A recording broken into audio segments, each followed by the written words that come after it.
Hey there! Tonight, we're not diving into epic battles or royal decrees.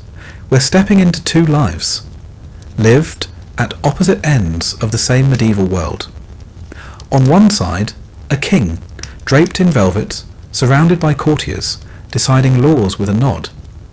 On the other, a peasant, waking cold, working hungry, surviving one season at a time with nothing but grit and calloused hands. This is about the gap, not just of power, but of purpose. Two people born into systems they didn't choose, living days that couldn't be more different. One commands, one obeys, one builds empires, the other keeps them running. If this kind of calm, grounded history helps you unwind, feel free to like the video and subscribe, but only if it brings you peace. And let me know in the comments where you're listening from and what time it is. I love seeing how far these stories travel before they fade into sleep. So take a breath, dim the lights, settle in, and let's begin with two lives that shaped a world, one silent chore at a time. You wake up slowly, not because you're rested, but because your back is screaming. It's a low, dull ache, like someone quietly grinding a stone into your spine. The straw-stuffed mattress under you is more mould than straw now. It hasn't been changed in years, and every time you shift your weight, dust and a faint smell of mildew puff into the air. You're sharing this bedding with your wife, two children, and something you're fairly sure is either a rat or a deeply unlucky squirrel. Either way, it's warm, and that's something. The roof is leaking again. You had hoped the clay patches you pressed into the holes last autumn would hold through winter, but they didn't. A slow drip has been plinking into a tin bowl all night. It sounds like a cruel clock. Plink, plink, plink. There's no fire. There was last night. You remember the glow before you fell asleep, huddled in your coarse wool blanket with your arms wrapped around your youngest child to keep her warm. But now there's nothing but cold ashes and the memory of warmth. Your breath fogs in the air above you. You don't have a chimney, just a hole in the roof that lets the smoke out and the rain in. It does both jobs poorly. Outside, something groans. Might be the wind. Might be the pigs. Might be your neighbour, Edric, already splitting wood. You can't tell, doesn't matter. You sit up slowly, careful not to knock over the bowl of water you keep beside the mattress. It's half frozen, with a skim of ice on the top. You break it with your fingers and splash it on your face. It stings. That's how you know you're awake. You pull on your tunic, the same one you wore yesterday and every day before that. It's rough, smells faintly of smoke and earth, and has been mended so many times the patches have patches. You tie a rope around your waist. The belt broke last year. Your feet hit the dirt floor. No shoes. You had shoes once, but the soles wore out and the leather cracked, and eventually you just gave up. Now it's bare feet in winter. It's not pleasant, but at least you don't have to worry about thieves stealing them. Your home is one room, no halls, no separate spaces. Just a hearth at the centre, a few tools hanging on the wall, and scraps of cloth nailed over the windows to block the wind. If you're lucky, there's a bench, a stool, maybe a single iron pot. Privacy? Luxury. The average medieval peasant lives cheek to jowl with their entire family, and sometimes their livestock. A goat might sleep near the door for warmth. Chickens peck inside, looking for spilled grain. Your wife is still asleep, or pretending. She was up with the baby again. The child has a fever that won't break. You've tried everything. Garlic, prayers, tying a scrap of holy cloth around her wrist. Nothing works. You don't mention it. Your oldest son is already outside. You can hear him coughing as he tends the fire pit. He's only 10, but he works like a grown man. Has to. There's no one else. You grab a crust of bread from the table, if you can call it that. It's a flat board resting on 2 uneven stumps. The bread is hard. You dip it in the leftover water to soften it. It doesn't help. You chew anyway. The bread is made from barley, or maybe rye, mixed with whatever filler you had. Peas, ground acorns, even sawdust. It's baked once a week maybe, and the rest of the time it sits near the fire, growing harder by the hour. You glance at the small wooden icon on the wall, a crude carving of a saint whose name you don't know. You mumble a prayer, or at least the rhythm of one. Latin isn't your language, but the words feel sacred by sound alone. Maybe that's enough. A few moments of silence pass. Then the rooster crows. Not yours, of course. You can't afford one. It's Edric's. It sounds smug. You stretch your back and hear it pop in 3 places. That's the morning song. You take a deep breath. The air smells like damp straw, ash, and unwashed wool. You feel the cold settle into your bones like an old friend. Time to start the day. Today, like every day, begins with wood. Without fire there's no warmth, no cooking, no hope of boiling the lice from your clothing. You grab a dull hatchet and trudge to the woodpile. You're not allowed to cut trees in the Lord's forest. Technically, even gathering fallen branches is illegal, but everyone does it. You just hope the steward isn't watching. The mud clings to your feet. The ground never really dries, not in winter. Paths are just grooves worn into the earth, churned to slurry by feet and hoofs and cartwheels. You slip once and curse, quietly. You don't want to wake the baby again. Later, you'll check the thatch. Try to mend the fence. Feed the pig. Tend the plot. Maybe go to the village oven, if there's anything to bake. But first, wood, always wood. You nod to your neighbour. He grunts in return. You both know this day already. You've lived it 100 times. The king wakes slowly, not from cold or pain or noise, but because that is the luxury of power. His bed is enormous, draped in velvet and lined with furs. The sheets are imported linen, so soft they barely whisper as he turns. The mattress is filled with goose down. Not just any geese, mind you. Ones raised specifically for a palace. Their feathers are collected by hand. He doesn't open his eyes at first. There's no need. The room is already warm thanks to the fire that's been maintained through the night by a servant whose only duty is to keep it fed. Logs from the royal forest. Birch, maybe? Or cedar? Something that smells faintly sweet as it burns. A gentle knock, then silence, another knock. Then the door opens slowly. A valet enters. He walks quietly, placing a pitcher of warm water beside the bed. Another servant follows with a warmed robe. A third holds a towel. A fourth holds his slippers. Each one bows in sequence, like a slow-moving clock. This is routine. Every medieval court has one. The king does not rise alone. He is dressed, washed, tended to. Even the act of waking is political. Who is allowed into the room? Who speaks first? Who touches the king's garments? Protocol is everything. It reaffirms the natural order. The king stretches. A servant pulls back the curtains. Sunlight pours in, filtered through stained glass windows in blues and reds. It pools on the polished stone floor. The king yawns. He swings his legs over the bed. His feet never touch the ground. Slippers are slid on before he moves. The robe is draped over his shoulders. He doesn't lift a finger.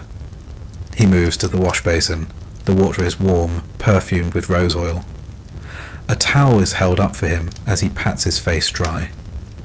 He examines himself in a polished silver mirror. Not bad, he thinks, perhaps a bit pale. He sits. A servant trims his beard. Another combs his hair. A third applies a balm to his hands. A fourth lays out his clothing. A doublet embroidered with gold thread. Hose dyed a deep green. A cloak lined with ermine. And these are not just clothes, they are symbols. His garments are dyed with expensive plant-based pigments, woad, madder, saffron, each hue denoting wealth and power. Breakfast is being prepared. He can smell it. Fresh bread, honeyed figs, sausages, eggs. Something sweet. Something savoury.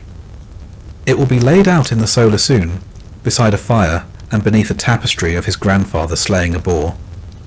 While he eats, he may hear poetry, or music, or scripture. He may receive guests, or he may not. The day's official matters can wait, unless war has broken out, or a bishop has arrived unannounced. He hears a knock at the outer door. A steward with the morning briefing. News from the border. A letter from the bishop. A request from a noble. A report on the grain stores. He waves it all away, later. He sits in the warmth and listens to a lute player softly plucking a tune. Outside, the bells ring the hour. The sound is pleasant, faint, untroubling. The world beyond the walls does not concern him. Not yet. The king takes a sip of wine. Breakfast can wait. For the medieval peasant, breakfast was not a meal. It was a concession. A small pause between waking and working. A momentary comfort carved from the relentless pace of survival. It rarely came with ceremony, and it never came with choice. The hearth is barely lit, its fire still sulking from the night before. You prod at the embers with a stick and blow gently, your breath fogging in the air. With luck and a bit of kindling that hasn't gone damp in the night, a flicker appears. You feed it carefully until it glows enough to warm the bottom of a clay pot balanced on the edge of a stone. Your hands hover near it, desperate to steal back the warmth the night took from you. There is no table, just a flat board across two stumps, already scorched in spots from balancing pots over open flame. You pull a wooden bowl from the shelf, not quite round, chipped at the lip, and ladle in a scoop of what might generously be called porridge. The recipe is simple: water, some ground barley or oats, a pinch of salt when you can afford it. There's no milk. Your cow, if you had one, died last winter, and the village dairy supplies go mostly to the reeve. The consistency of the porridge is closer to paste than soup. Lumpy, grey, with occasional husks of grain that crunch when they shouldn't. You tear off a hunk of dark, coarse bread, the kind made from a mix of barley, rye, and whatever else can be ground into flour. Wheat bread is for the nobility. White bread is a miracle you've never seen. This loaf is dense, heavy, and days old. You dip it into the hot mush, soften it enough to bite without breaking a tooth, and chew with the patience of someone who knows there's no alternative. Most peasants in medieval Europe began their day with something like this. The term breakfast wasn't even common until later centuries. Instead, the morning bite was a continuation of last night's sustenance.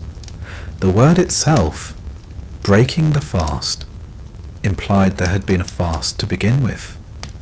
For peasants, the fast never really ended. Your children sit near you, rubbing sleep from their eyes, already coughing.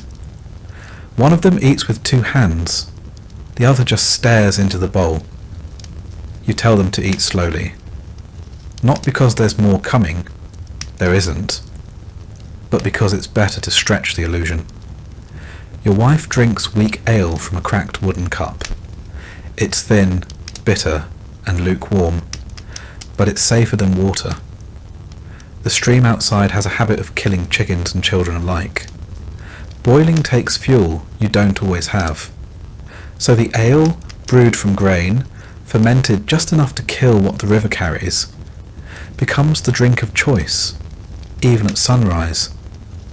Sometimes, when luck aligns, breakfast includes an onion, or leeks boiled with a bit of fat scraped from the bottom of the meat barrel. But this morning, there's no meat. The pig was slaughtered weeks ago. Its parts salted and hung in the rafters.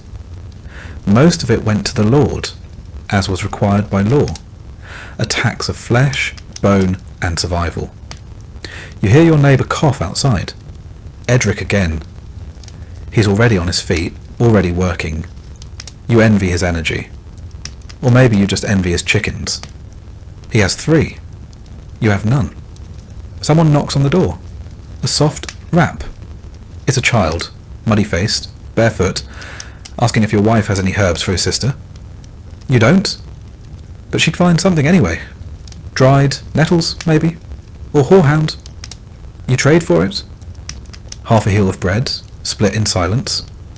The sun climbs slowly, lightening the frost on the sill. You stand, stretch your back, and wipe your hands on your tunic. The bowl goes back to the shelf. The pot, still steaming faintly, is saved for later. Maybe for dinner. Maybe not. That was breakfast. And now there is work. At the same hour, in a palace 50 miles and several universes away, breakfast is also being served. But here, it is not a necessity. It is a display. The king awakens in silk sheets, the smell of sweetwood smoke curling through the air from a fire that never dies. A steward appears to announce the meal, though the scents have already done the job. He is led into the solar, a private, sunlit room where tall windows spill light across painted walls and a floor covered in hand-woven rugs from Moorish lands. The table is already set. Silver platters lined with folded cloth napkins. Carved wooden bowls glazed with coloured enamel. Knives so polished they reflect the face of the man who holds them. No dish touches the table before being tasted by a food taster.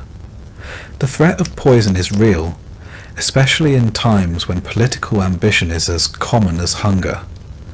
A loaf of soft white bread, made from the finest sifted wheat flour, rests beneath a linen cover.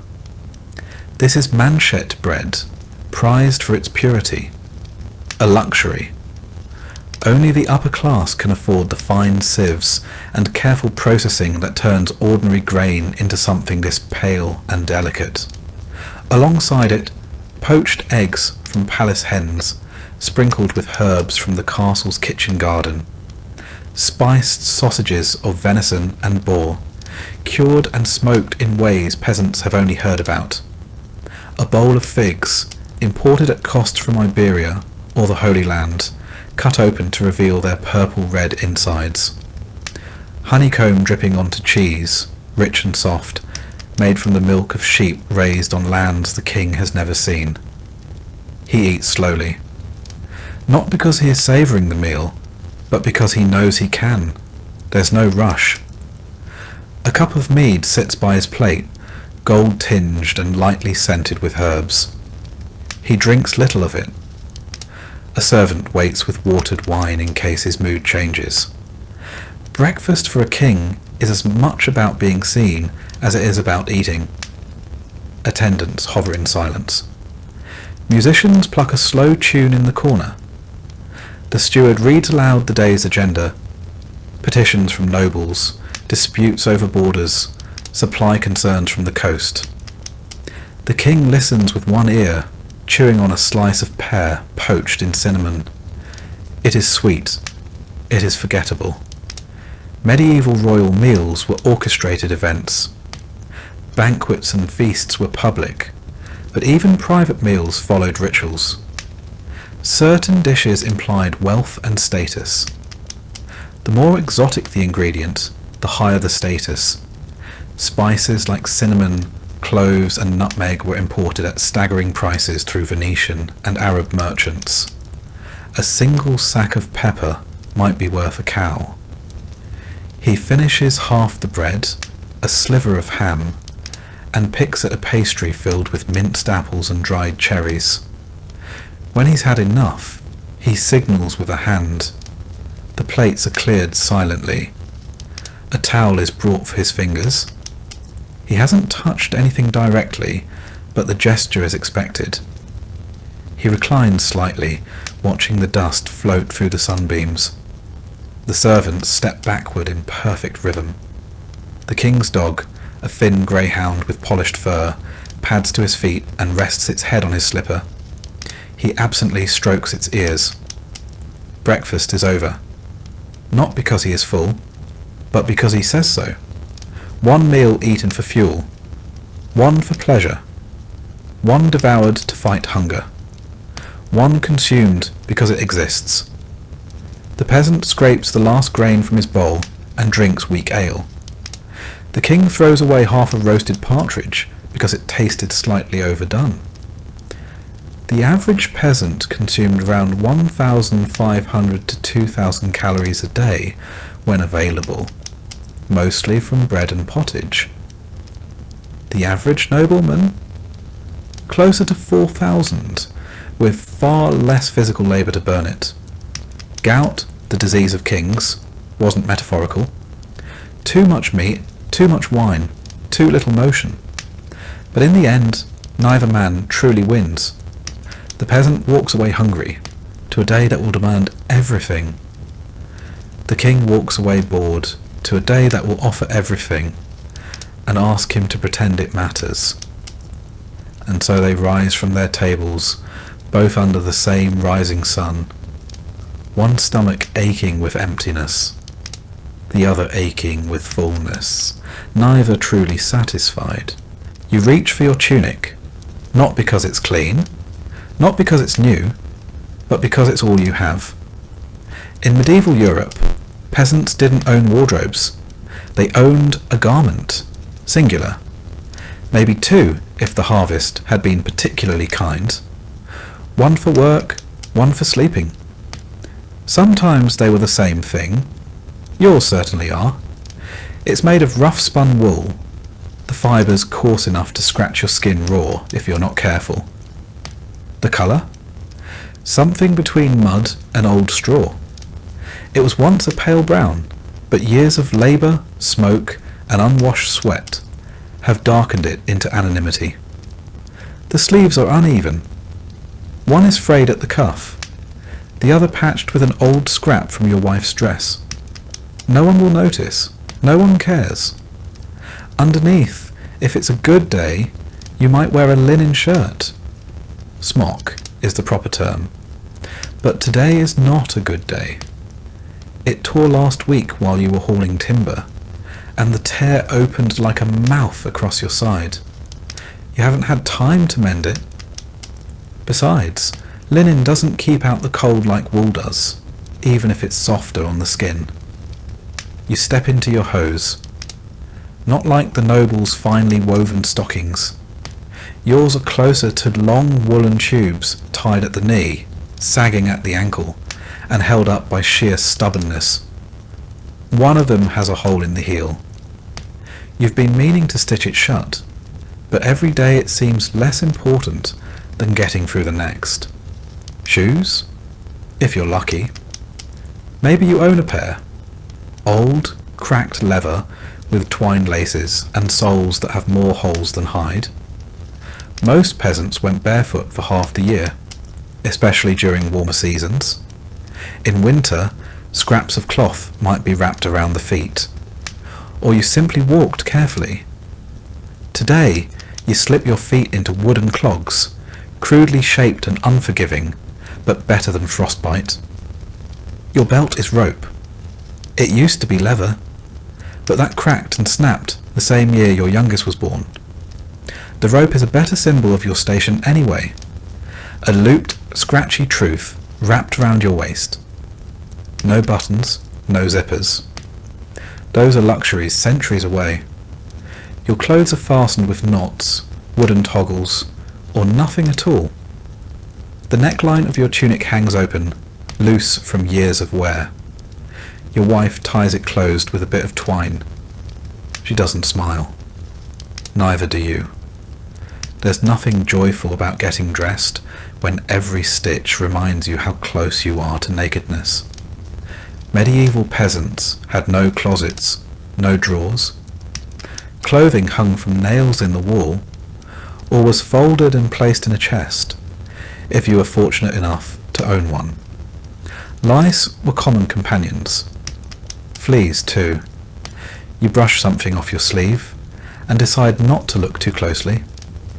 In some parts of Europe, sumptuary laws restricted what peasants could wear. Not that you were likely to offend those laws. You couldn't afford fine colours or dyed fabrics even if you tried. Purple, scarlet or gold.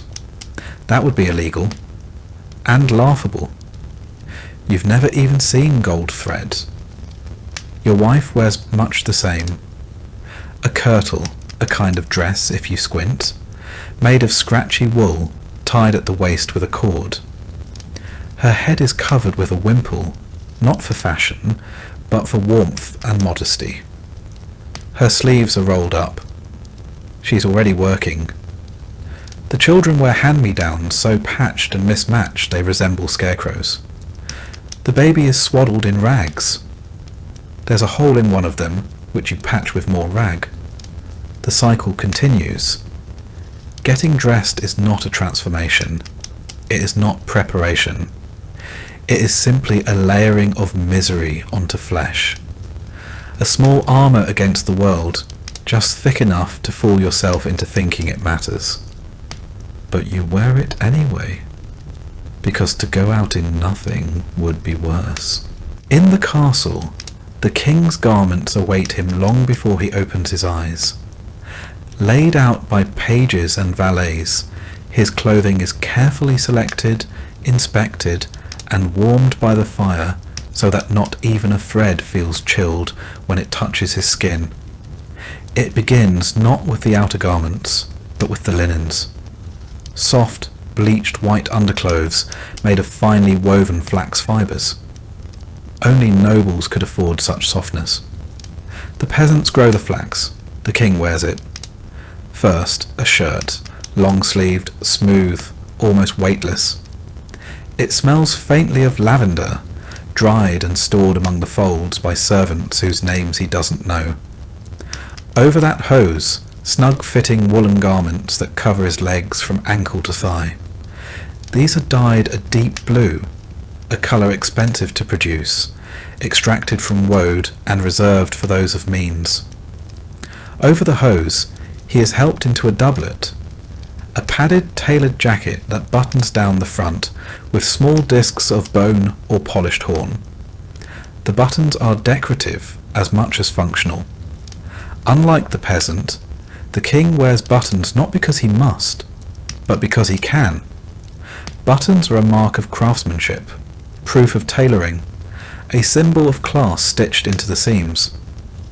His cloak today is velvet, dyed of rich burgundy, lined with ermine fur. The cloak drapes from his shoulders and trails slightly on the floor. A servant tucks it just so, to avoid dust. On his feet, soft leather boots, made by the castle cordwainer, fitted exactly to his size and shape. They have never touched mud.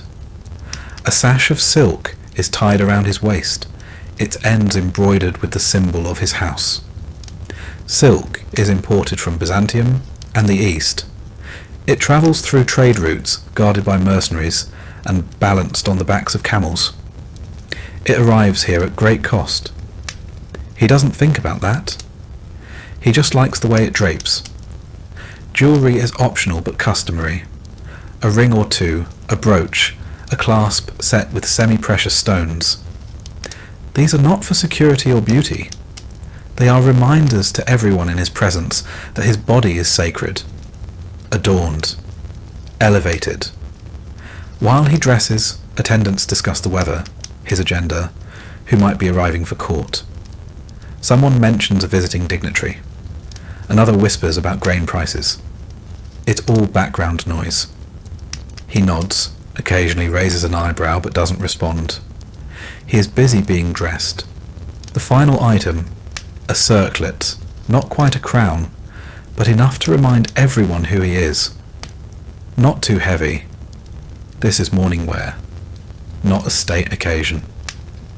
Getting dressed for the king is not merely about function or even comfort. It is a performance, a layering of power, thread by thread. His clothes are stitched not just to warm him, but to separate him from the world, to make it clear that he is not of the same cloth. And when he steps into the hall, robes trailing, hands ringed, boots spotless, everyone who sees him understands the truth. This is not a man, this is a symbol. And symbols are always well dressed. One man dresses in a single wool tunic, patched beyond recognition. The other is wrapped in layers of tailored elegance. The peasant gets dressed while standing, shivering beside a smoky hearth. The king is dressed by others, warmed by the fire he never has to feed. But both, beneath it all, are still just men. One clothed in discomfort, the other in performance. One wrapped in survival, the other wrapped in image. Both bound by thread, though only one can afford to ignore the seams. You step outside, and the cold hits like a slap. The door swings on tired hinges, and the air is sharp enough to sting the inside of your nose. You squint into the early light. The sun isn't up yet, not really. Just a pale smear on the horizon. Your breath clouds in front of you like smoke. You don't need a clock to know the time. Your bones do that for you. The yard is a mess of frozen ruts and old straw. Chickens peck lazily near the woodpile. One of them is limping. You make a mental note to check its leg later. You won't. There's no time. Your day begins not with a plan, but a list of obligations stacked like firewood, uneven, unstable, always about to topple. First, you check the animals. The pig is rooting through what remains of the compost pile. Its eyes follow you warily, like it knows it's next on the menu if winter doesn't ease up. It's probably right. You refill its trough with scraps, turnip skins, old leaves, and a few spoonfuls of yesterday's porridge crusted onto the side of the pot. The pig eats with more energy than you'll have all day. The firewood pile is low again. You grab the axe from its spot against the wall, the handle smooth from use, the blade nicked and dulled. You trudge toward the tree line, feet sinking slightly into frozen mud. You've been harvesting from the same grove all winter. Each day you go a little farther in. Each swing of the axe feels heavier than the last. You gather what you can carry, broken branches, bark, even damp twigs. Everything burns if you're desperate enough. You haul it back in bundles on your back. No sled, no cart, no mule. Just you. You stack it haphazardly near the door. It won't last a week. Then water. Always water. You walk to the stream with a bucket in each hand. The water is clearer than it should be. A bad sign. That means fewer fish, fewer frogs. You draw it up in silence. You slip once on the icy stones, and your knee slams into the mud. You swear under your breath. The water sloshes. One bucket spills. You don't refill it. You just go home. Back at the hut, your wife is spinning wool by the hearth. The children are up now, huddled near the fire, watching her fingers work the spindle with slow, practiced movements. The baby cries. She doesn't stop spinning. You change into your working tunic, the one with fewer holes near the knees, and wrap a cloth around your head. There's work waiting in the Lord's field.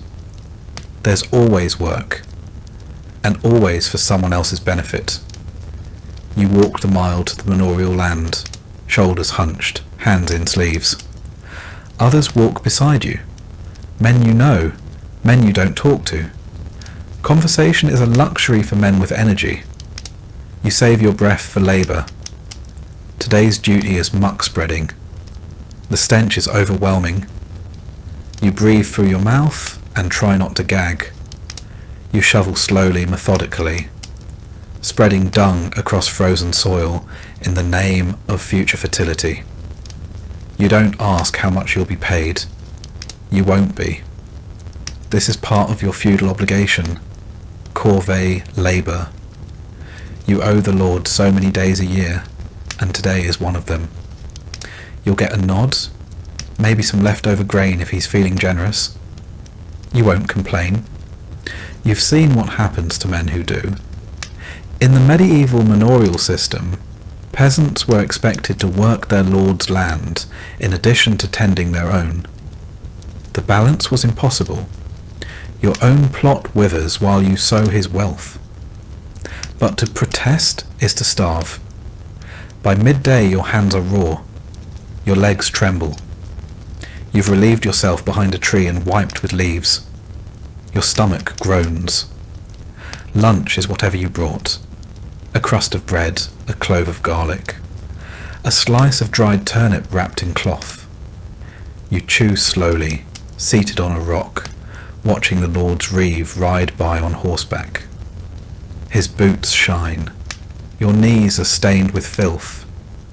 You finish eating. There is more work. There is always more. The king's duties begin in the great hall, long after the servants have finished setting it in order. Tall windows spill coloured light across polished floors, and the air is fragrant with herbs scattered to mask the smell of too many bodies in too little space. A scribe stands ready with a scroll. The steward approaches, bowing low. The first item on the agenda is a petition from a noble family requesting permission to build a new mill. The king listens, then gestures. Let the advisors argue. He'll decide once they've worn themselves out. He settles into the high-backed chair, not quite a throne, but elevated nonetheless, and sips wine from a goblet carved with a royal crest. His robe is thick velvet, his fingers heavy with rings. A clerk begins reading aloud the list of grievances from the local burghers. The taxes are too high, the roads are impassable. Bandits stalk the woods again. The king nods occasionally. Mostly he thinks about lunch. A messenger arrives from the northern border. There's trouble as always. The baron is late with his levies. The peasants there have been refusing to work. He asks if soldiers should be dispatched. The king raises an eyebrow. Only if the harvest is in, he murmurs. The medieval king was not always a tyrant. His days were often consumed with small, grinding details, managing trade routes, hearing disputes, confirming marriages, ensuring vassals remained loyal. His power was vast, but not absolute. Even a king needed to maneuver. Through politics, through custom, through the church. A priest approaches with a sealed letter from the bishop. More concerns about heresy in the southern shires. A wandering preacher has been stirring up unrest. The king sighs. He'll let the Inquisition deal with that. The court jester interrupts with a joke. No one laughs until the king smirks. Then the room erupts with polite chuckles. He listens to a minstrel perform a new ballad, half paying attention while his steward quietly counts out expenses from the last feast. The numbers are high, no one questions it. Then come the petitions from the commoners. a farmer with a broken fence and a neighbour with aggressive geese, a baker arguing with a brewer about grain prices. The king listens for a moment, then waves them away. Let the reeve sort it. A hunting party is scheduled for the afternoon. He looks forward to that. A break from the talking. But for now, he returns to his chamber to review letters. His own seal, his own wax, his own ink made from oak galls and iron salts. He doesn't write them, of course, he dictates.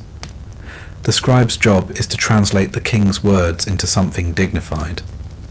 One letter to a cousin in France, another to the Pope, a third to a mistress in a border town. By late morning, he's spoken to 30 men, heard 20 grievances, signed 15 scrolls, and decided very little. But his presence is enough. He is king, and kings above all must be seen. One man begins his day by shoveling manure, the other by shuffling papers. One earns nothing and owes everything. The other owns everything and earns nothing. Yet both play their roles in a kingdom that demands performance. The peasant labours under the weight of his body. The king labours under the weight of his title. One cannot rest, the other cannot hide. The peasant's duties draw blood. The king's draw ink. You wake up already unclean. There's no moment of freshness, no scent of soap, no warm water on the face. Dirt lives with you, not just under your nails or on your skin, but in your mattress, in your clothes, in your food, and sometimes in your blood. You don't notice it anymore. Or rather, you notice it constantly, and there's just nothing to do about it. There's a bucket in the corner of your hut. It's filled with grey water, the same used yesterday to rinse a bowl or wash your child's feet. You splash your hands into it, then rub your face. It's shockingly cold. You blink. Your skin tightens. You feel more awake, but not cleaner. Soap is rare. When it exists, it's made from lye and animal fat, coarse and stinging, and kept for special occasions. Your wife used the last of it weeks ago to wash linens before a saint's feast. She still has the blisters. You wipe your hands on your tunic, which is already soiled at the waist from firewood, ash, and pig feed. It doesn't matter. You smell like sweat and smoke and old wool. So does everyone else. Medieval peasants didn't bathe often, not because they didn't want to, but because there was little opportunity.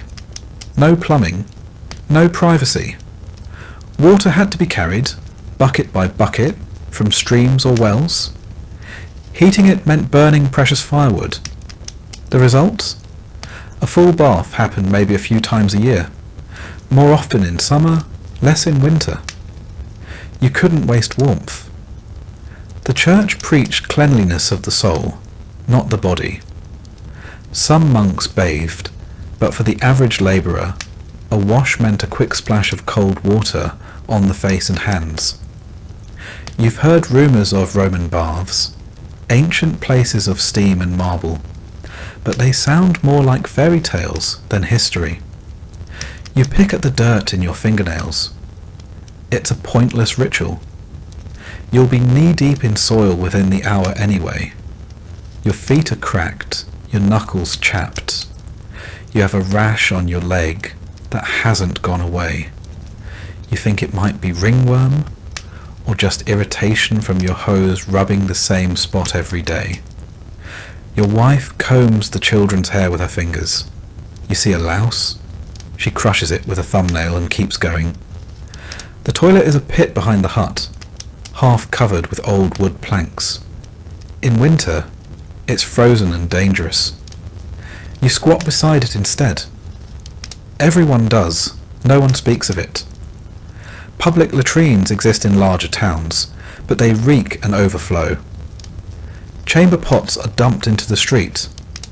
You've seen someone throw waste from a window and yell, "Gardeloo!" a crude French warning to clear the path. You didn't move fast enough. Tooth care? You chew on a mint sprig if you can find one. Some folks use cloth to scrub with ashes. Most just lose their teeth before 40. You run your tongue along your molars and feel one wiggle. You spit and there's blood. Again. The village healer. Not a doctor. Just an old woman with herbs. Told you to drink nettle tea. It didn't help. She also said to sleep with a toad under your pillow. You didn't try that one. Disease is constant. Boils, fevers, coughs that never quite go away. One of the neighbour's sons died last week. Fever and vomiting, they said. Might have been bad meat.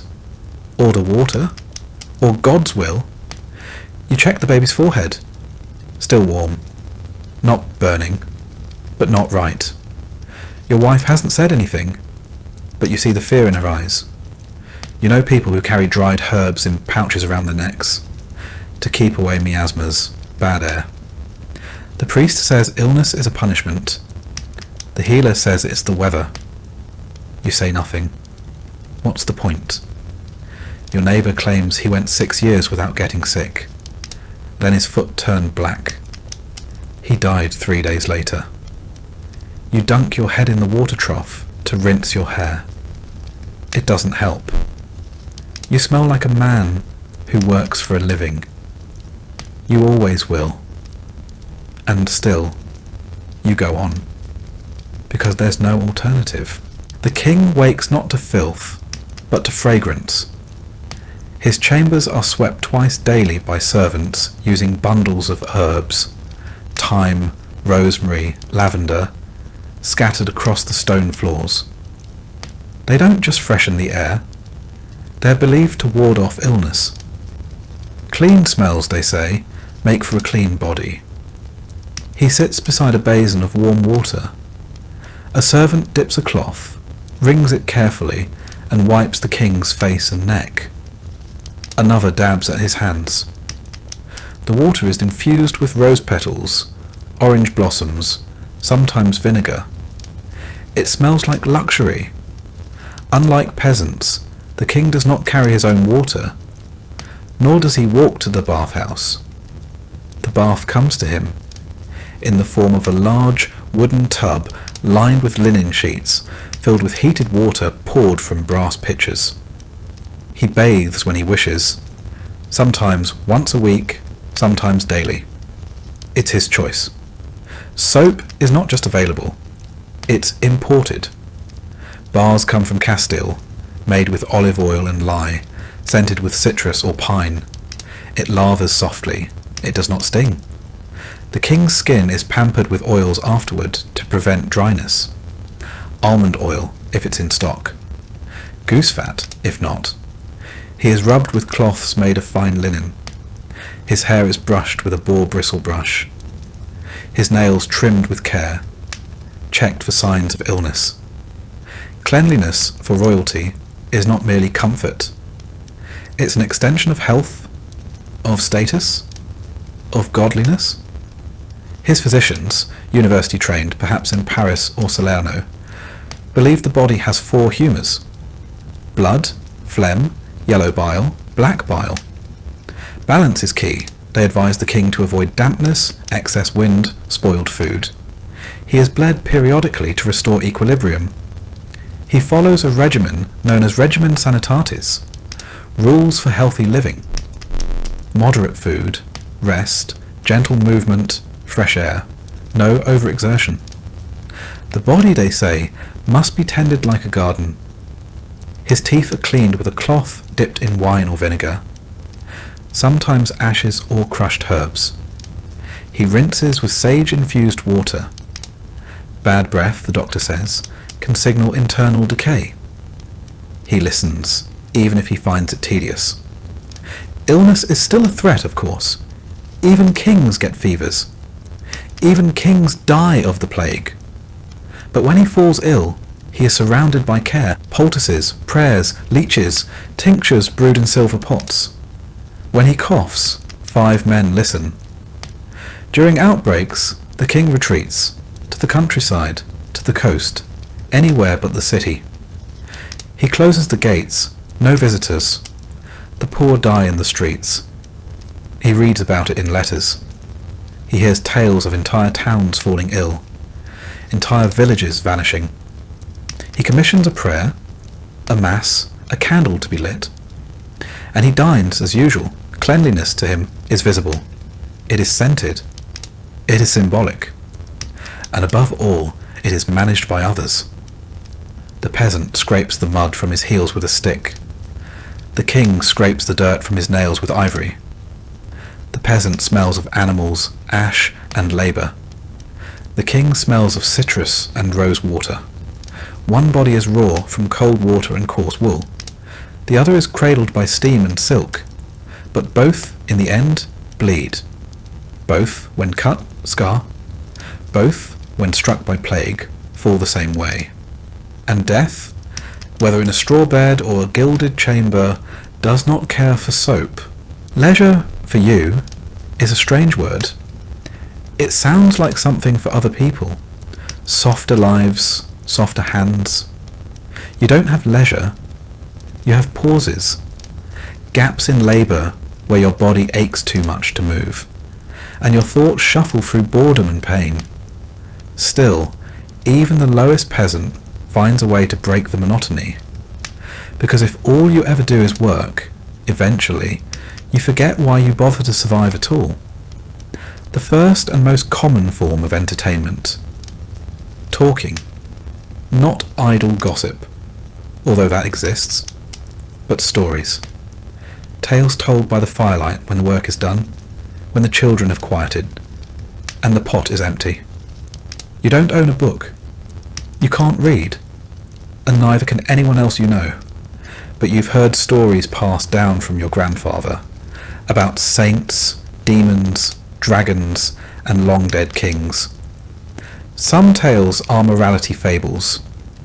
Others are barely held together nonsense about animals who outwit the devil.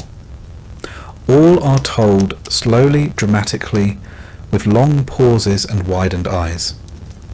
They don't have to make sense. They just have to make you forget your hunger.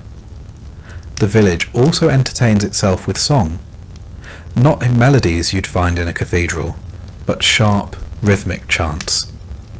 Simple lyrics, easy to remember, often lewd, always local. You know a dozen that mention someone in your hamlet by name. You sing while you work sometimes, not because it's fun, but because it helps the time pass. Festivals, when they happen, are the height of joy. The church calendar provides structure. Feast days, saints' days, holy days.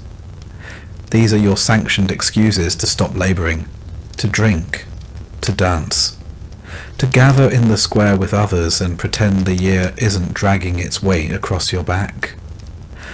During the feast of St. Martin, the villagers roast what meat they can spare. You once saw a pig's head carried on a platter, its eyes replaced with onions. Children danced around it. Someone juggled turnips. You drank too much ale and vomited behind the church. It was the best night of your year. Games exist too. No boards, no tokens. Just rocks, sticks, and imagination. You've played Catch the Goose, a game that mostly involves chasing a terrified bird across a field while people laugh. You've bet on who can lift the biggest log. You've watched grown men wrestle in the mud for nothing but pride and scratches. Sometimes a travelling performer passes through. A juggler, a puppet show, a man with a monkey who does tricks for coin. You watched one swallow fire once. You're still not sure how he survived. You didn't have a penny to give him, but you stood in the mud for an hour and watched in silence. And then, of course, there's ale. Weak, cloudy, sour, brewed in barrels that have never been cleaned, served in mugs that have never been washed. But it works. It dulls the edge. On a good night, you sit with neighbours, nursing the drink, and listening to someone attempt a dirty joke that's too long and poorly told. You laugh anyway. Not at the joke, at the effort. Drunkenness isn't frowned upon exactly. It's expected. Your Lord drinks too. The priest may warn against excess, but even he accepts a cup during feast days. You've danced in the dirt, barefoot, with someone else's wife. You've sung songs you don't remember. You've fallen asleep under a tree and woken up with leaves in your mouth. It isn't much. It's barely anything. But for a few hours it's enough. For the king, entertainment is an institution, an extension of power, taste and spectacle. It isn't simply about enjoyment. It's about control, presentation, dominance of boredom itself. Each day the king has choices. Music, sport, hunting, dining or the theatre of politics. Each a stage upon which he performs his identity as ruler. In the late morning, a minstrel plays in the solar. Lute, harp, flute. Trained hands plucking chords composed to soothe or flatter. The melodies are composed by professionals, copied by scribes, and performed by those who know their lives depend on the king's reaction. He listens idly. Sometimes he closes his eyes, not out of appreciation, but out of boredom. Then he waves a hand and says, "Enough." The room empties. Later he walks in the gardens. These aren't wild hedgerows like those outside the peasant's hut. They are curated spaces. Ornamental herbs, sculpted topiaries, fountains imported from Italy. Everything arranged to remind him of order, his order.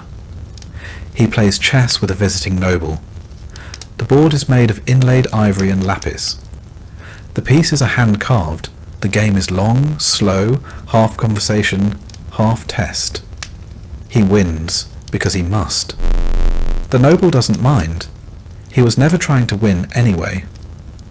In the afternoon he hunts. The royal hunt is not a necessity. It's not about feeding the court, it's theatre. He mounts his horse, bred for stamina and speed, wearing a leather doublet, gloves stitched with his crest. Hawks ride on gloved fists. Hounds run ahead. Horns sound. The forest clears for him. The animals are driven toward him by beaters. Peasants with sticks, shouting and stomping through a brush. When the deer appears, he looses his arrow. If he hits, it is a great shot.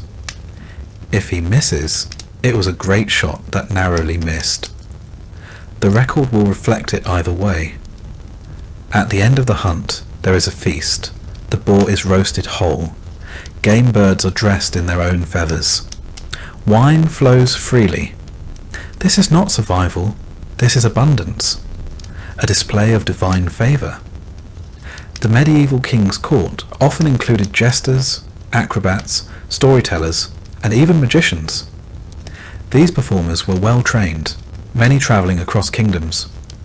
A single misstep, a poorly told joke, an insult taken too far, could mean exile or worse. But if they succeeded, they might dine near nobility, gain patronage, or receive a gift of land. He watches a performance. A troupe enacts a play from a distant city, perhaps Paris or Prague. The themes are familiar: betrayal, honour, God. He applauds at the end, even if he barely followed the plot. The hall echoes with approval. No one asks if he enjoyed it. In the evening he may read. Not aloud, that is for clerks.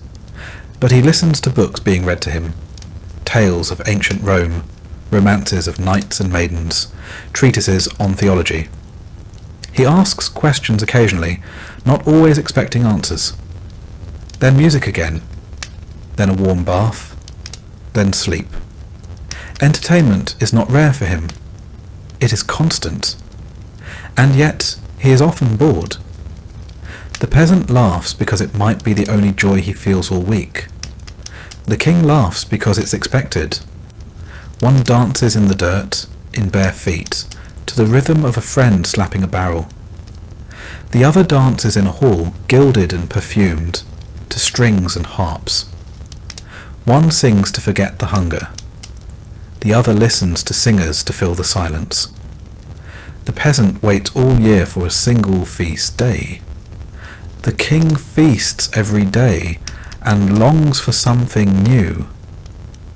Yet both, in their own way, seek the same thing: to forget for a moment what they are.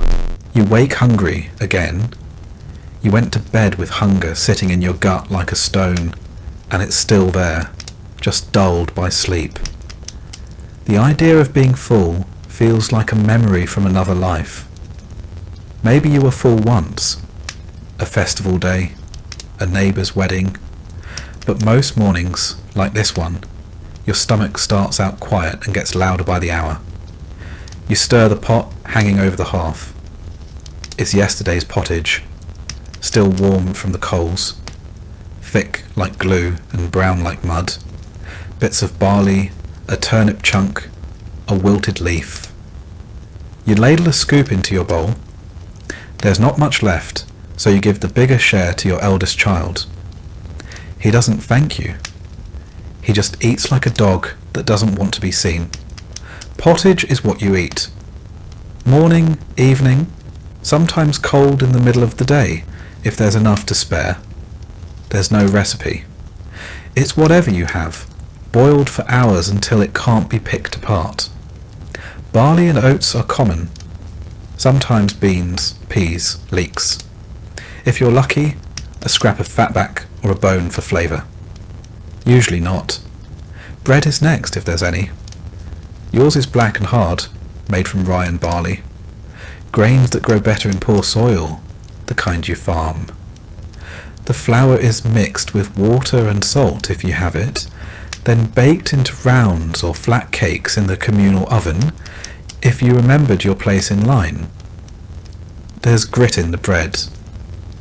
Stone ground flour always leaves a bit behind, and it wears your teeth down year by year. Your molars feel dull now. One is starting to crack. You chew anyway. Slowly. Carefully. You drink ale. Everyone does. Not the strong stuff. What you have is weak and cloudy, more like fermented grain tea than anything intoxicating. But it's safe. Safer than the river. The well went bad last month, and you still remember the sick child who didn't make it. Boiling water takes firewood, and firewood takes hours. Ale it is. Meat is rare. Maybe once a month you buy a scrap from the tanner. A cut too fatty to cure, or too bruised to store. You boil it with roots and pretend it's a feast. Sometimes your neighbour traps a rabbit. You pretend not to notice. Hunting's forbidden unless you're a noble. The punishment for poaching a deer is death. For a rabbit? A beating. For a swan? You don't want to know. Your pigs are gone. Sold off after the last frost destroyed the root cellar. Chickens are easier to keep, but they don't lay in winter. You used to trade eggs for cheese. Now you just eat the eggs, when there are any. Cheese is a summer luxury. Milk turns too quickly this time of year. On holy days, there's more to eat. Saints' feasts, harvest festivals, weddings. These are the times you remember with your eyes closed. Bread stuffed with onions. Roasted goose. Baked apples dripping with honey. It doesn't last, but it burns into memory. You've told your children stories of the last Michaelmas feast as if it were legend. Some peasants barter with their produce. You trade leeks for butter, cabbages for fish. The fish is salted, rough on the tongue, but keeps well. You once found a coin at the roadside and bought a fig at market. One figure. You sliced it in 4 and let your children each have a piece. They still talk about it. Your food doesn't travel. Nothing comes from farther than a day's walk. You don't know what olives are. You've never seen a lemon. Spices are a rumour. Pepper? For princes. You flavour with herbs you grow yourself. Thyme, mustard leaf, horseradish root. You salt when you can. More often you don't. Your wife cooks. She stirs, strains, kneads, and lifts pots that steam her face red. Her hands are always red and cracked. Your eldest daughter helps, scraping pots and tending the fire. Meals are more work than reward. You eat in silence, or with quiet murmurs. No time for talk. You eat to finish. And when it's done, you thank God, whether you mean it or not. Then you go back to work.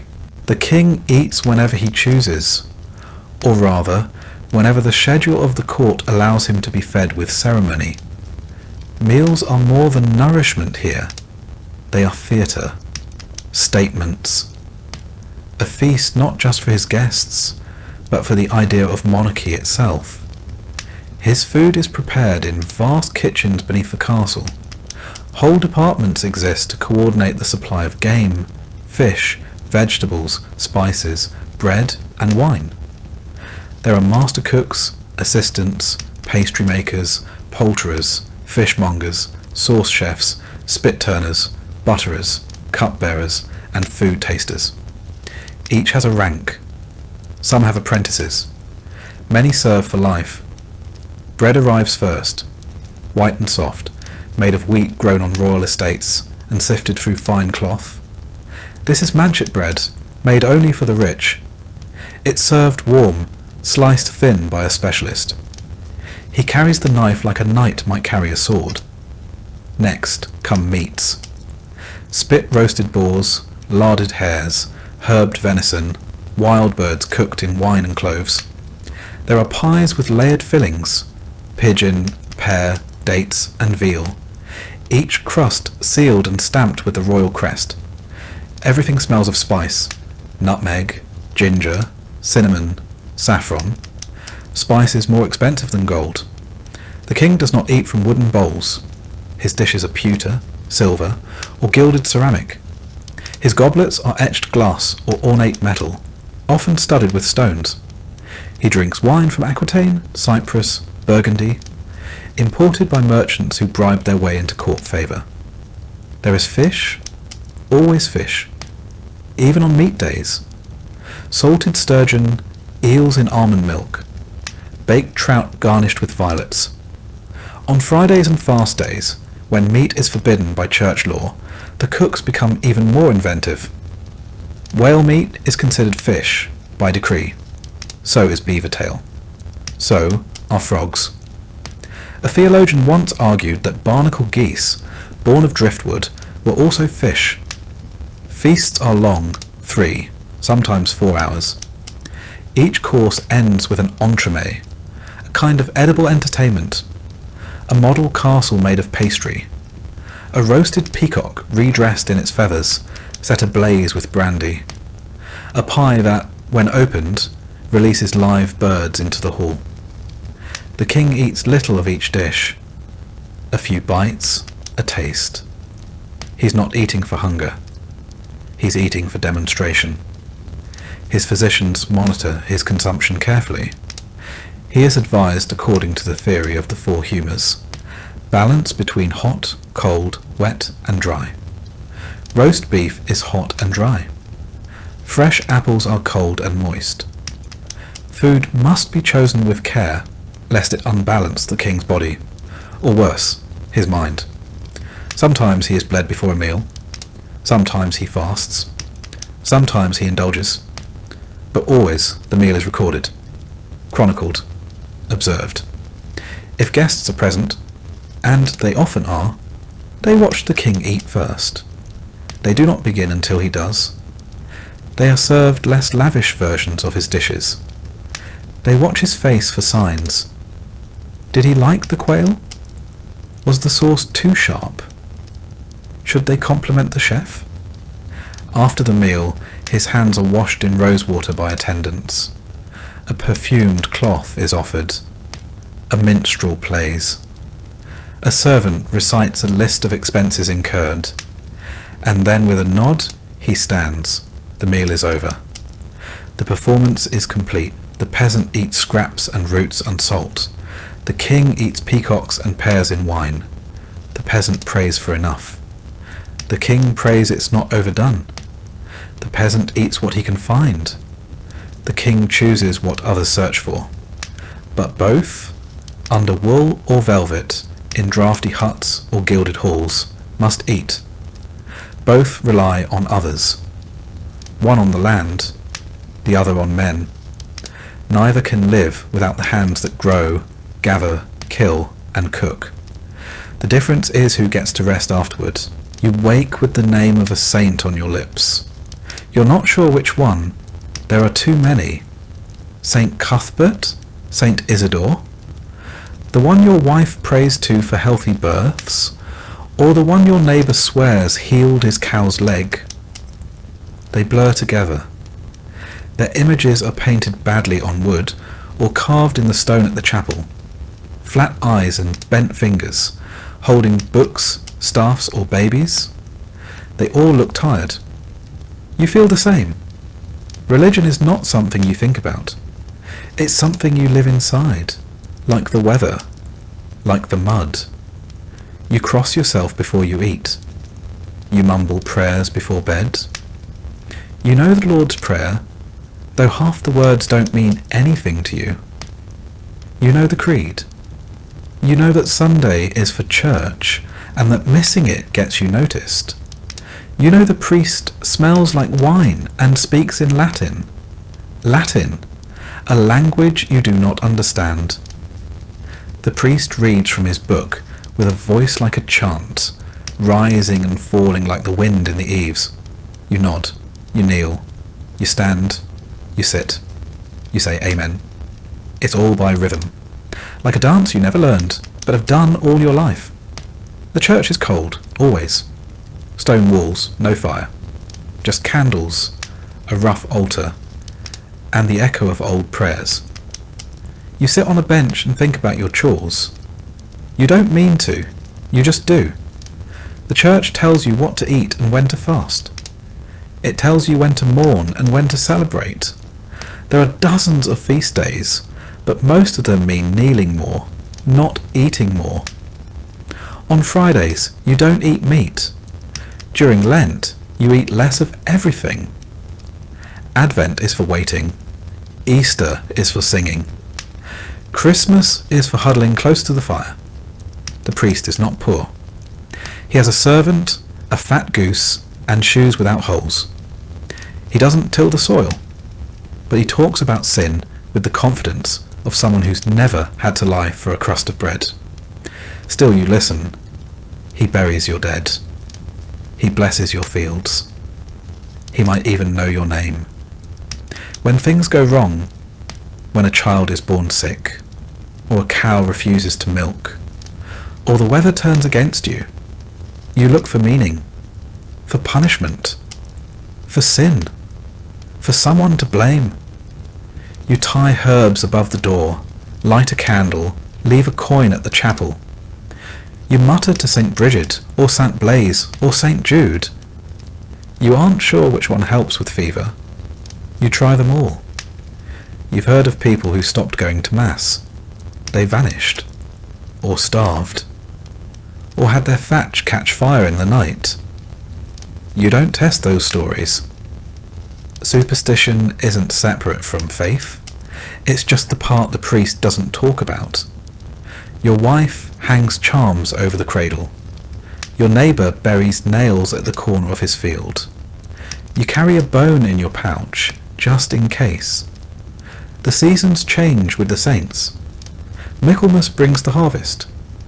Candlemas starts the thaw. Midsummer's Eve is a night for fire and fear, when spirits walk and old magic stirs. You've jumped over the fire with bare feet. You've thrown salt into the ashes. You've whispered things you wouldn't dare say aloud. There's a woman outside the village, an herbalist, maybe more. Some say she's a witch. Others say she's just clever. You went to her once when your youngest was sick. She gave you a sack of dried nettles and told you to burn it while singing. You did. The fever broke the next day. Coincidence? God? Her? You'll never know. That's the point. You believe because belief is what keeps you sane. Because it gives shape to fear. Because if you don't believe, what's left? Just cold, just hunger, just death? So you believe. Even when you doubt, you believe.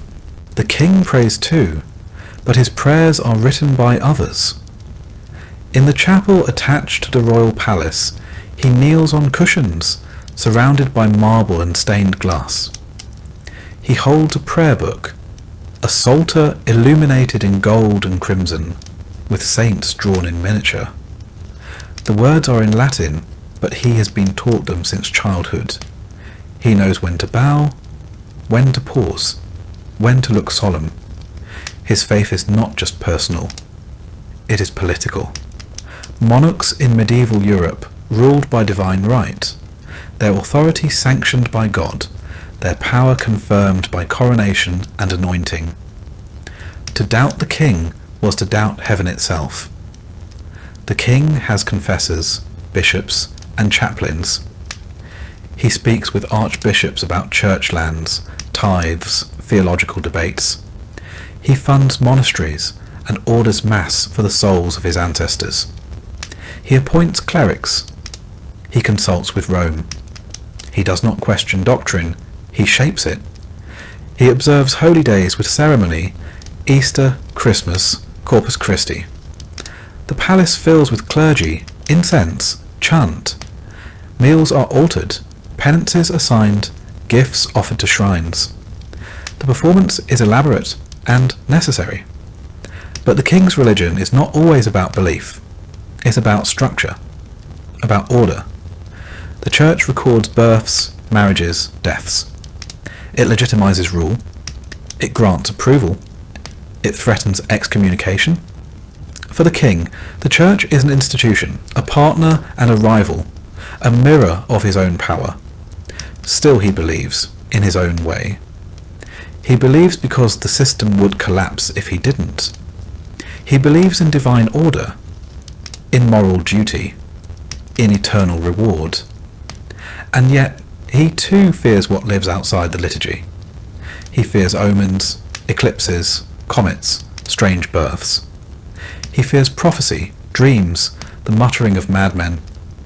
He wears relics under his cloak, a saint's tooth, a splinter from the true cross. His armour has a cross etched inside the breastplate. He believes it protects him. He consults astrologers.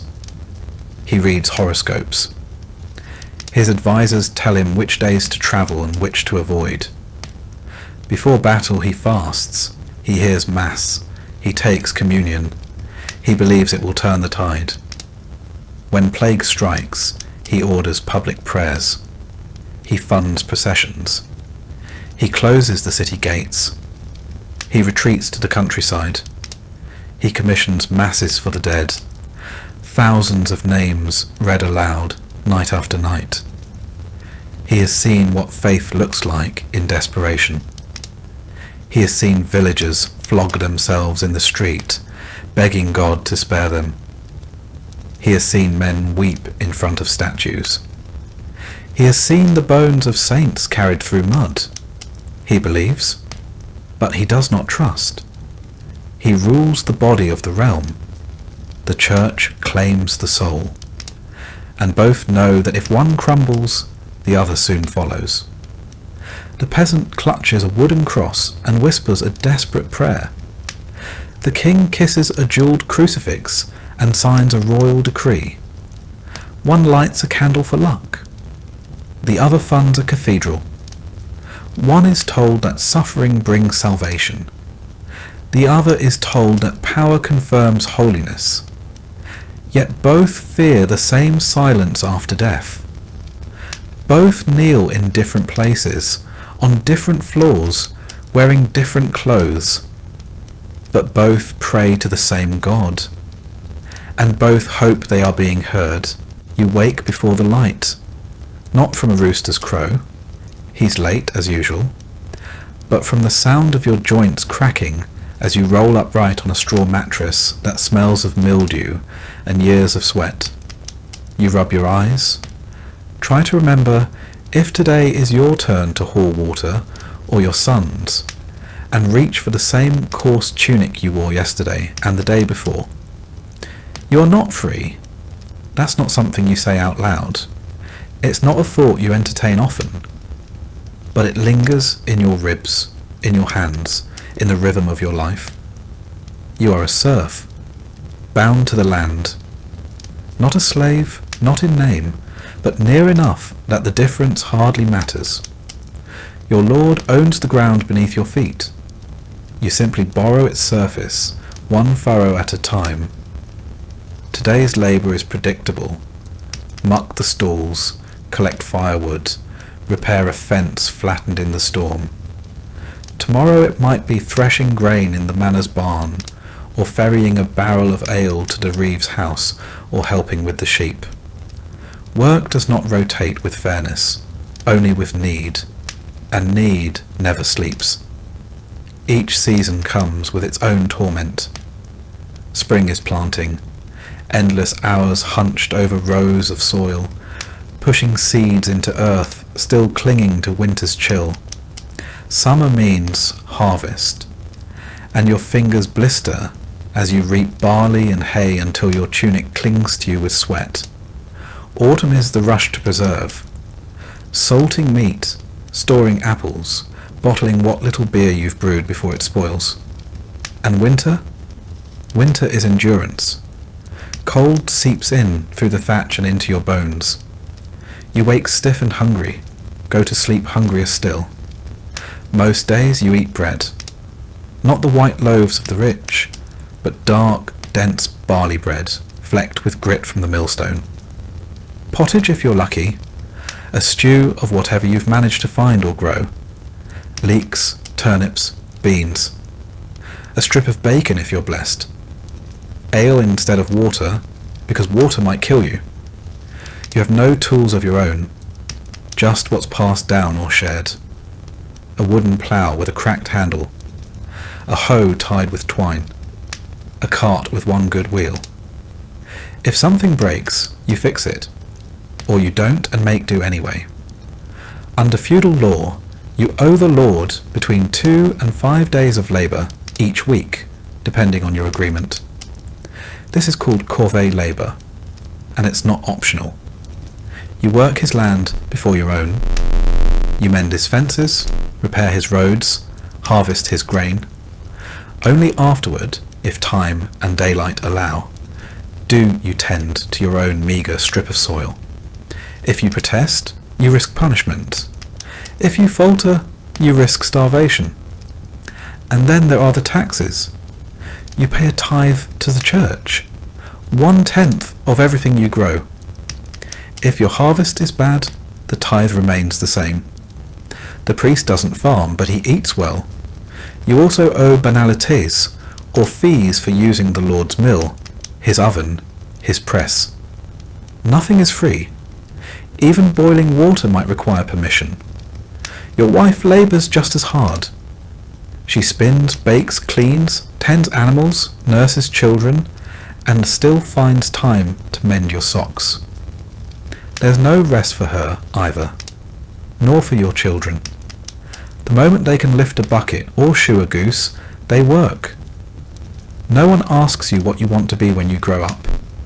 You already are what you will be, a worker of land, a servant of someone else's estate, a man defined by how long his back can hold out. But sometimes there's a quiet joy. You finish digging a new furrow and step back to admire its line. You patch the roof with thatch that stays dry during the next rain. You build a chicken coop from scrap wood and watch your children gather eggs with giddy smiles. It's not ambition, it's not pride, but it's yours. You might think a king's life is idle, that he lies in silk, is fed by servants, drifts from banquet to banquet. That's true, some of the time, but ruling is work. Different work, yes, but work all the same. He wakes surrounded by functionaries, a chamberlain, a squire, a confessor, a groom of the stool. Every movement is observed, every word carries weight. He is expected to be the embodiment of divine order, the cornerstone of a realm stitched together by loyalty and law. His day begins with council. The royal household is a bureaucracy. Treasurers count coin, stewards manage land, scribes track correspondence. The king listens as they list problems: border disputes, unpaid taxes, bad harvests, rebellious barons. He must decide what to do. His decision becomes law. He spends hours holding court, some of it ceremonial, knights seeking titles, nobles pledging fealty. Some of it judicial, cases of land theft, marriage disputes, accusations of treason. His presence alone influences the outcome. One raised eyebrow can sway a sentence. Kings are also diplomats. He arranges marriages like chess moves. One daughter to seal peace with Aragon, a nephew sent to marry a distant duchess. Alliances made not with treaties, but with bloodlines. He governs warfare too. In times of peace he trains, reviews armories, sends funds to fortify castles, approves levy rosters. In times of war, he commands, directly or through trusted generals. Many medieval kings ride to battle themselves. Some die there. His signature controls currency. A decree to mint more silver coins, or to debase the currency slightly, ripples across trade networks. He must think like a banker, a warlord, and a priest, all while keeping the nobles happy and the peasants quiet. Even feasts are work. He sits at the centre, radiant with wealth, a living symbol of stability. His food is inspected, his wine poured by protocol. Every bite is a message. To eat too much is gluttony. Too little, ingratitude. He meets with bishops, abbots, and papal legates. The church is both ally and rival. The king may fund monasteries and cathedrals, but he's also wary of Rome's influence. A single excommunication can undermine his throne. Sometimes, in a quiet hour, the king reads, or listens to a clerk read aloud, books of law, chronicles, religious texts. He must be informed. Ignorance is weakness. He must also project health. A weak king invites rebellion. So he rides, he hunts, he leads processions, he is seen. Visibility is a kind of labour, exhausting, unending. Even his sleep is guarded, his dreams not fully his own. He doesn't dig ditches, but he holds a realm together. And that's no small task. The peasants' hands are calloused from earth. The king's are calloused from decisions. One sweats in the fields, the other sweats in the throne room. One's misstep means hunger, the other's misstep means rebellion. Both are watched, one by the steward, the other by his subjects. Both are punished, one by weather, the other by politics. The peasant works to endure, the king works to be remembered, but neither truly rests, and neither can exist without the other. You feel it before anyone else does, the way your breath shortens, the way your hands shake a little when you lift the pail. You try not to let the others see. There's too much to do. The firewood's low. The roof leaks again. There's turnip rot in the cellar. You sit more often, tell your children to fetch this or that. You smile when they obey, though inside you hate needing help. You were strong once. You worked from sunrise to nightfall. You built things with your hands. You never thought about how many winters were left until now. The pain gets worse. There is no doctor. There's no diagnosis. You do not know if it's your lungs or your liver or just your body deciding it's had enough. The midwife comes and gives you a tonic made of bitter root. The healer suggests nettle broth. The priest visits with a candle and a book. He asks if you are ready to confess. You are. Not because you think you've sinned more than anyone else, but because that's what you do. You confess. You receive the last rites. You try to die with dignity, even if the straw beneath you is wet and your wife is weeping into her sleeves. In medieval villages, death is part of life. The average life expectancy hovers around 35, but it isn't because people drop dead in their 30s. It's because children die often, and women die in childbirth, and accidents and illness don't wait. If you survive past childhood, you might live to 40, maybe even 50, but it's rare to see 60. Your family gathers. They're quiet. They don't ask questions. They know. You try to say something meaningful. A lesson. A joke. A goodbye. You try to remember your father's face. You try not to think of your dead son. You think about the fence you never fixed, and the new tools you can't afford, and the wheat you planted that someone else will harvest. There is no funeral procession. There's no tombstone. You're buried behind the church, maybe with a wooden cross, if there's time to carve one. The priest says words in Latin. You don't understand them. You hope God does. And what's left of you? A patched roof, a good rake, a son who knows how to tie a proper bundle of kindling, a daughter who still sings while she milks the goat. Maybe someone will name their baby after you. Maybe they'll say, he was kind, he worked hard, he never wasted bread. That is enough, because no one remembers most peasants, not in books, not in songs, but the world they built at one rock and one bale of hay at a time. That stays standing. That's legacy. He feels it too, but he's not allowed to show it. A king dying is a dangerous thing. It unsettles the court. It invites ambition. So the royal physicians say he is only tired. The courtiers whisper that he is resting. His enemies wonder how long he has left. His body is failing, but protocol does not. In medieval Europe, royal death is a ritualized event. The king does not simply fade. He begins the transition. His bedchamber becomes a chamber of state. Attendants hover. Clerics arrive. The royal confessor is summoned. The windows are shuttered. The best relics are brought in. He is anointed again, just as he was at coronation, but this time with the oil of the dying. He confesses sins. He asks for forgiveness. He clutches a crucifix of gold and mutters prayers learned in boyhood.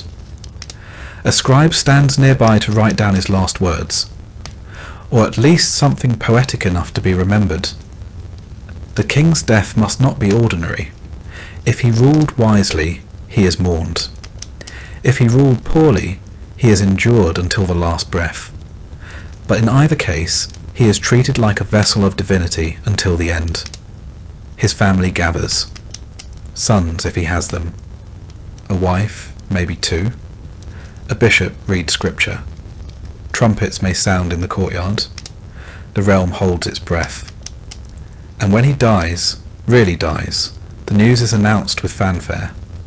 A black cloth is hung from the castle walls. Church bells toll across the countryside. Messengers ride to the cities. Nobles are summoned to court. The royal seal is broken. Then comes the body. His corpse is washed and dressed. Sometimes embalmed, sometimes not. Some kings have their organs removed. Some have their hearts buried separately. Some have their bones boiled to be transported without rot. He is placed in a coffin of wood, or stone, or even lead. A likeness may be carved in wax. A death mask taken. The funeral is pageantry. Dozens of priests. Hundreds of candles. Choirs singing psalms. Nobles in black. A procession of mourners. Some paid to weep. Some there to be seen. The coffin is carried on a cart draped in velvet. Horses wear black. The heralds cry out his name, title by title, as he is lowered into the tomb. He is interred in a royal crypt, Westminster, Saint Denis, spire, surrounded by ancestors, sealed in stone. His tomb is engraved with Latin verse, his image carved in marble. His sword may lie beside him. A crown may be placed at his feet. Sometimes he's buried with coins, relics, even jewels. His will is read, his heirs named, succession confirmed. But the kingdom does not rest. Wars break out over inheritance. Bastards rise to claim legitimacy. Queens remarry. Parliaments quarrel. One king dies. Another takes his place, always. And what remains of him? A law that bears his name. A cathedral funded by his tithe. A portrait in a dusty hall. Maybe a chapter in a chronicle, penned by a monk who never met him. But more often, his memory fades, overwritten by the next war, the next tax, the next king. The peasant lies beneath earth and stone. The king lies beneath gold and marble. One is buried by neighbours, the other by nobles. One rests beside a ditch, the other in a crypt, but they are equally still. Time forgets them at the same speed. The world turns without them. Grass grows over the grave. Language shifts. Stories blur. In the end, legacy isn't a statue or a monument. It's the echo of your labour. The bread you baked that fed a child. The wall you built that stood another winter. The law you passed that outlasted your bones. The song someone still hums without remembering where they learned it. All things fade, but some things endure, in work, in memory, in silence. And when both the king and the peasant have crumbled to dust, the only difference is how long it takes the wind to blow their names away.